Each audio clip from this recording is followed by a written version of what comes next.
Eo amin'ny sehatra ny fizahan-tany kosa taorian'ny fanokafana ny zotra mivantana mampitohy an'Antananarivo sy Guangzhou dia nitomboisany fizahan-tany sy nofo tonga eto amintsika na dia misy aza nefa izay fitomboana izay dia misy hatrany ny hetsika izay tanterahany ofisi nasionaly ny fizahan-tany ho fampahafantarana ny Madagasikara amin'ny ity firenena ity. Vola sy Tsiry Rakotarsan.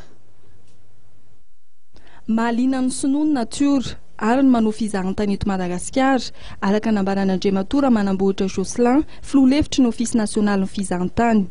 Tao anatin'ny taona vitsivitsy dia mitombo isatrano ny teratany sinoa izay mizahan-tany eto Madagasikara. No Marian'Andriamatora manamboatra Jocelyn ihany koa fa tsena goavana ho amin'ny fizahan-tany i Chine. Isa-taona dia tsy mitsaha mitombo ireo sinoa mizahan-tany any ivelan'ny Chine. Raha 700 tapitrisa izy ireo tamin'ny nivoakan'ny Chine ny taona 14 dia niakatra 80 tapitrisa izany tamin'ity taona ity. Antony izay mahatonga ny ofisy nasionaly fizahan-tany nanatanteraka hetsika fampahafantarana ny Madagasikara amin'ity firenena goavana ho azy ity.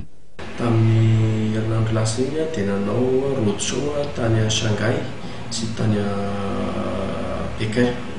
Nandritra ny roadshow io zany dia maroadshow anazy moa dia natao tanana hotely lehibe anankiray tamin'ireo villa reo izy nanasana an'ireo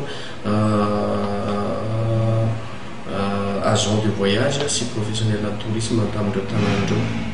Dia misy maromaro tao a Shanghai ohatra zao misy 32 agent de voyage tonga niaino anay tao sy nijery ny famelabelarana ny exposé nataonay tao tany a Pékin misy teo 26 teo zareo. Anisan'ny zava-baovao lehibe ary hitondra rivotra vaovao eo amin'ny fizahan-tany eto amintsika ny nampidirany fitondrana sinoa any Madagasikara ao anatin'ny listra ADS country nanomboka tamin'ity taona ity. Mihitsy fa malagasy betsaka malagasy ary misy koa ny malagasy zao efa manao fizahan-tany mihitsy tsy resaka hoe ndeha hitsena fotsiny fa sady mandeha mizahan-tany izy hoe makany Chine satria misy any voalohany dia mijery tany izy dia manaraka ohatra manao shopping koa izy rehefa entina mahaliana ny tinady dia nampitombo ny Air Madagasikara in-telo isan-kerinandro ny sidina Guangzhou Antananarivo nanomboka tamin'ity taona ity. Marihana fa efa betsaka ihany koa ny malagasy izay mandeha any Chine. Ny fandrarana no antony andehanan'ny malagasy maro anisa any Chine araka ny fanazavana. Efa betsaka ihany koa nefa amin'izao fotoana izao malagasy mizahan-tany any Chine.